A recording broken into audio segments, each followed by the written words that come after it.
audience? Who are you trying to reach? Well, partly me, and then partly people who feel that there might be more in them than they're currently manifesting. People who've been fed a nauseating saccharine diet of rights and freedoms for like 50 years with no counterbalance of responsibility. And most people find almost all the genuine meaning in their life in the adoption of responsibility. It seems to me that there's sort of two versions of you that are floating around. The one is the scholarly work that you've done over your career. Yeah. And then there's this online version. I mean, do you feel split at all right now? Fragmented is more accurate than just split. The political split that you're talking about is the humanities at the universities have become intolerably corrupt. They don't teach people to read. They don't teach them to think. They don't teach them to speak. They don't have them read great works. They've become indoctrination factories for a social justice ideology. I have a personal theory that I wanted to run by you, and it is that college right now and universities are their own ecosystem, and that professors and students both have been sort of trapped in a war of ideas, as you put it, that keeps escalating. But that once you walk outside the gates of that university, that it seems very contained to the university. What I don't see is sort of this sort of veering towards apocalypse. Oh yeah, it's spreading into HR, into corporations throughout the US through HR departments very, very rapidly. In what ways, though? In a way that is not sort of like, hey, how about you not grab like the ass of your coworker? NBC is regulating hugging, right? And not only that, do you not feel like that was out of a response of these sorts of stories like of generations of men sort of taking advantage? It's not easy to solve a complicated problem. And like ready-made ideological solutions don't work. They just make it worse. But come on, that's just like a maxim. You're not actually addressing the question, which is like, isn't there harm that is trying to be solved? There isn't a question. There's a set of questions, and no one's posing them.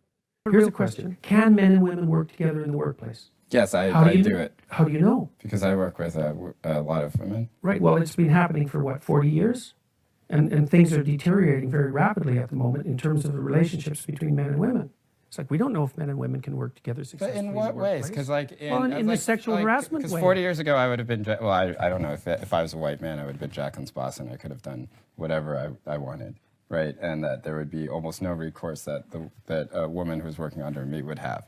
Now they have some recourse. I mean, is that a? There was recourse back then too. You could take people to the police. Do you think that was happening a lot? I mean, like, I think it's a dreadful thing to have to go to the police if you've been sexually assaulted. If you feel like there's a reduction in harm, right? That things are bad. So you feel like right now the atmosphere in corporate workplace is the exact same that it was 40 years ago? No, but I'm not sure. I'm not saying that it's any better.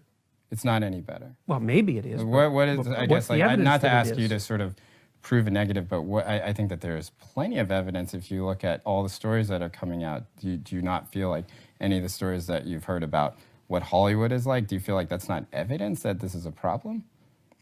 Evidence that Hollywood is a problem? Yeah.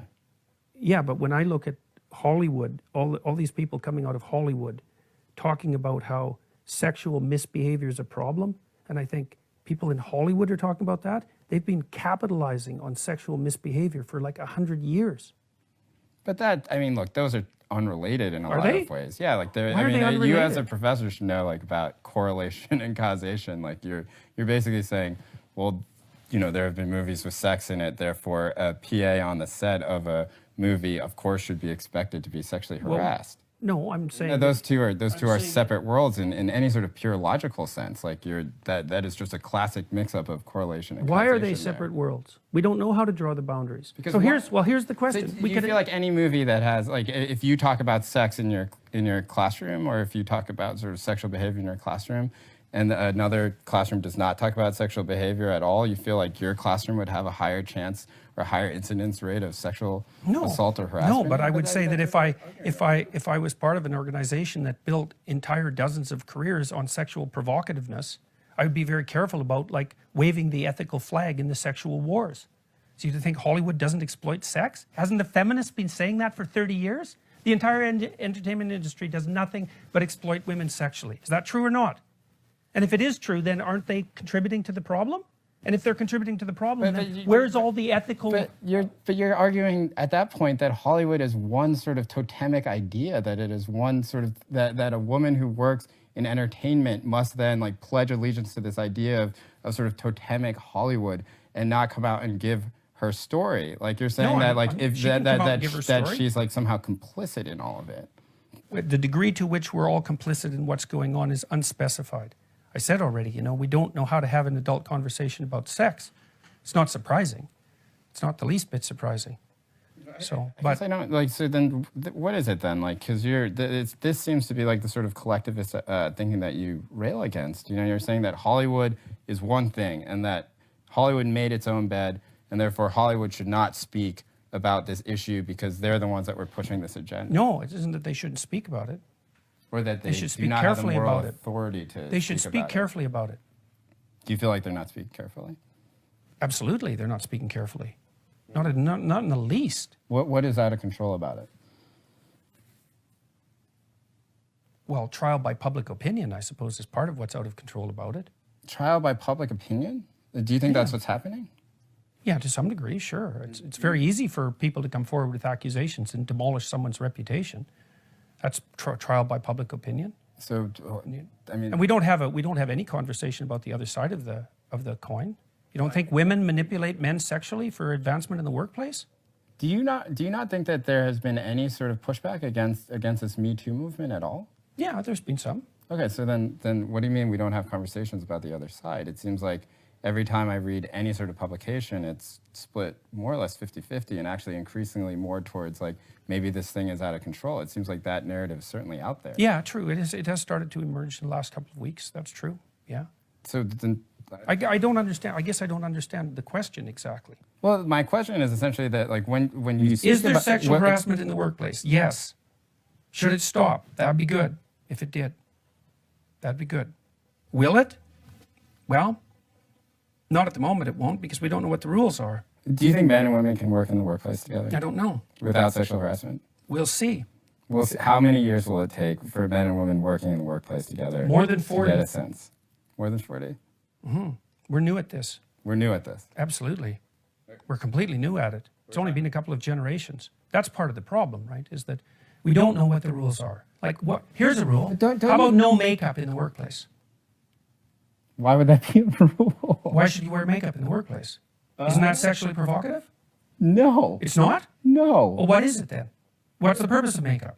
Some people would like to just put on makeup. Why? I don't know why. Why do you make your lips red?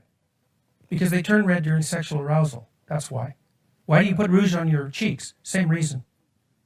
So your argument... I'm not saying that you shouldn't wear makeup. No, I'm not saying that. But you're saying that I'm saying we don't know what the rules are. Makeup in the workplace, that they have sexualized themselves in a way. That's what makeup's for. That's self-evident. Why else would you wear it? When women put on makeup in the workplace, when they make their lips red, when they sort of put on rouge, right? That when they enter that workplace, if a man notices that there is sort of a complicitness with which the woman has said, I am going to sexualize myself in the workplace, and therefore whatever comes will come. No, I didn't say the last part of that. So I didn't say whatever comes will come. But I think the issue of complicitness, how about high heels? I mean, look. How about high heels? What are they for? What about high heels? What about them? They're there to exaggerate sexual attractiveness. That's what high heels do. They tilt your pelvis forward so your hips stick out. That's what they do. And they tighten up your calf muscles. They're a sexual display. Now, I'm not saying that people shouldn't use sexual displays in the workplace. I'm not saying that. But I am saying that that is what they're doing. And that is what they're doing. So what is the relevance then to like sexual harassment in the workplace then if you can't make... Well, the Maoists put everybody in uniforms to stop that sort of thing from happening. Men wear uniforms. That's the way they wear suits. I guess I'm not seeing the sort of coherence of the thought that you're putting together then, because... What are the rules that govern sexual interactions between men and women in the workplace? Yes. The answer is, we don't know. Right. So I'm throwing out some questions. How about makeup? Oh, that's okay. Is it? Why? Why is it okay? Well, I would think that there's certain ownership over one's body that they can take without... How about negligés? Well, look, if you That's had going too far. If you had a workplace with negligés, I think that there would be some sort of standard idea that maybe that would be a sexualized. Okay, so there's some line between lipstick and negligés that we don't want to cross. Okay, fair enough. Where exactly is the line? Well, I think that, you know, much like Justice Scalia said with pornography, it's something that you can feel, or that you know it when you see it. I would say that Maybe. that sort of, but you know, what's confusing to me for, you know, and I really do just mean this in sort of a debate sense, which is that like these sorts of big collective ideas, they're things that you feel like are sort of derived through evolution, that people do come to a consensus that is meaningful. I don't think that anyone would say that wearing makeup to the office is in some ways like sexually deviant or something like that, or that it's inviting a sort of atmosphere of sexuality within the workplace. I would say that. You the would second say part, sure. It's exactly what it's doing. Okay, Why so else would you wear lipstick? Complete the thought for me then, because that's the part that I'd like for you to do. Like, complete the thought. A woman. I'm not saying that women shouldn't do it. And I'm also not saying that it should be banned. But I'm saying that you're absolutely naive if you don't think that that has anything to do with sexuality. Or Obviously sexual it does. harassment? Does it have something to do with sexual harassment in the workplace? I don't know. Because I don't know what the rules should be that govern the interactions between men and women in the workplace. I don't believe that. Should people be allowed to flirt in the workplace? Do you feel that, let's just, yes or no question, do you feel like women wearing makeup in the workplace contributes to sexual harassment in the workplace? Sure, it contributes. And so what should be done about that? You as a clinician who believes that there should be prescriptive ideas that don't mandate behavior, but that will guide behavior. I don't know. I don't know what the answer to that is. Do you feel like women shouldn't wear, do you feel like a serious woman who does not want sexual harassment in the workplace, do you feel like if she wears makeup in the workplace that she is somewhat being critical? Yeah, Okay. I do think that. Okay, let's move on. I don't see how you could not think that. It's like makeup is a sexual display. That's what it's for. You say, well, I want to look more attractive. It's like, what do you mean by attractive exactly? So then what is a better outcome for you then? A workplace with no sexual harassment, where women wear uniforms and don't wear makeup, much like the Maoists, like you were saying, or a sort of freer workplace in which sexual harassment is an inevitability because women wear high heels and makeup? Well, I don't say that sexual harassment is an inevitability because women wear high heels and makeup. I didn't say that. Or that it is more likely? I said that it contributes to the sexualization of the workplace. What's the difference between more likely and that? Okay, more likely. I'll go with that. Yeah, more likely, right? Sure, okay. Okay, so which one do you prefer? I don't prefer either of them. Oh, which one of those two would I prefer? Yeah. Oh, I prefer the one where people had the freedom. And so within that, so we've gotten to that point, that people should have freedom to wear makeup, right? But that will inevitably lead to, not inevitably, that it is more likely that sexual harassment happens in the workplace. Isn't that sort of saying that if women wear, like, how is that not saying that if women wear makeup in the That isn't what I said. Like you're pushing it past what I said by a substantial margin. Sure, I said but that we this don't is one of the understand the things where, rules like, that govern the interactions between men and women in the workplace, right? We don't understand the rules. And so I was pushing a limit case. That's what I was doing. I wasn't saying women shouldn't wear makeup. No, I was saying never we saying could that have you a said that question either, about, though. there should be a question raised about that. And there is often. I mean, companies have dress codes, let's say, you know, and they have a reason for that. But the fact that we got tangled up in this conversation is an indication of exactly how difficult it is to have a reasonable conversation about exactly what rules should govern the interactions between men and women in the workplace. I would object to that a little bit, because I think the reason why this conversation has been difficult is because, like, there are certain things where you'll just punt and you'll say, I'm not saying that, and you'll try and be very hyper-specific. And now, look, there are examples of that where I feel like you were right. Like, I feel like the Kathy Newman article, or the Kathy Newman interview, I felt like a lot of that she put words in your mouth. I don't feel like I'm doing that. In fact, I've been extremely careful not to. I'm definitely not accusing you of that. Okay, so I'm just saying that these sorts of conversations are difficult, not that you're making it unduly difficult, because I don't think you are. Sure. So I guess, look, this is a test case, right? Like, we are not here to say, like, Jordan Peterson believes that this is true. We are talking about a specific test case. Like, we agree, or not we agree, Yep. you are arguing that makeup is sexualized, high heels are sexualized, Yeah. right? When they enter a workplace, the workplace has a higher preponderance of becoming sexualized. Right? Yes. How do we not then take the next step and say that Ergo, if we want to get rid of sexual harassment in the workplace, that your belief is that women should not wear high heels or makeup in the workplace. Oh, because there's other potential solutions. People could, you could allow for a certain amount of sexual tension and not act on it in a reprehensible manner. I mean, look, if let's say you're married to someone, right? You go I am to a married, party. yeah. Okay, you go to a party. Do you ever flirt? I mean, I don't go to parties. Oh, okay. Do you ever flirt at all? No, honestly Okay, not. but do you know how? But that is, no, not really. Okay, well, I mean, so, I'm a terrible so that's not so example. good. Yeah. Well, look, one of the things that's enjoyable about the interactions between men and women, even if you're married, is an element of flirtatiousness that can underscore the interaction. Okay, you don't want to get rid of that. It's too tyrannical to get rid of that. But you're playing with fire. You have to know that you're playing with fire. And so there's going to be some sexual provocativeness in the workplace, let's say, both ways. But you're playing with fire. And you need to know what the rules are. We don't know what the rules are. Okay, how about what if I said it is okay to flirt with your coworker from time to time, but don't grab them in the privates? Well, that seems, I think we could agree that might be a reasonable start, right? But then, of course, you still have the problem of exactly what constitutes acceptable flirting. Do you feel like the majority of people then who are sort of in this Me Too movement right now who have been speaking out, Yeah. I mean, do you really think all of them are saying that you can't flirt at all? Or do you think most of them are saying, you just don't grab me in the privates? Because I just, as somebody who also has read about this, who's studied it quite a bit, who has followed it very intensely, it really does seem like the message is like, hey, don't pull your robe off, don't grab me in the boobs. No, I think it's worse than that. You do? Yeah, well, look at what happened with NBC. Now you're supposed to report your coworkers if you suspect them of romantic entanglements. That's been true about American, that is one symptom. But this is a policy now. It is. It's a It's a horrible policy at policy. one company about And sort of it's this NBC. industry-wide, Yeah, and about it's this part of the industry-wide response to this. problem. Yeah, it's a response to it, but it's a bad response. You said, is it only about not being grabbed? It's like, no, it's not only about that. If it was only about not being grabbed, would you be okay with it? Well, I'm not in favor of people being involuntarily grabbed. I'm not in favor of sexual harassment or sexual assault, and not in the least. I already told you what I think. I'm a sexual conservative. Sure. I don't think people should have sex on the first date. I think they should be very careful with sex, right? So I'm not in the camp of let's grab each other under the mistletoe at the Christmas party, because what the hell? I'm not in that camp. I'm in the be bloody careful camp, and don't step out of line, and don't have designs on your secretary when you hire her. I think that's all appalling. But I don't think we're capable of having an adult conversation about it.